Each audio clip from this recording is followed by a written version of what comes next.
प्रथमं शैलपुत्रीति, द्वितीयं ब्रह्मचारिणी, तृतीयं चन्द्रघण्टेति, कूष्माण्डेति चतुर्थकम्, पंचमं स्कन्दमातेति, षष्ठं कात्यायनी तथा, सप्तमं कालरात्रिश्च, महागौरीति चाष्टमम्,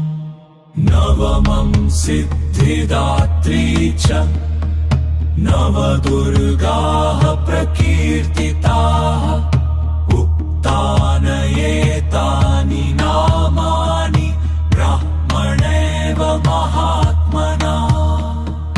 प्रथमं शैलपुत्रीति,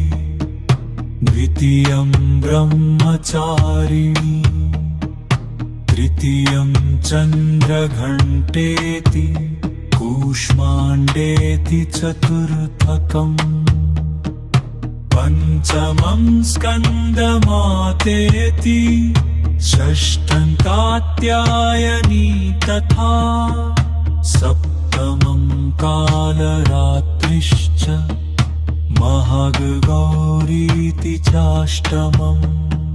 नवमं सिद्धिदात्री च, नवदुर्गा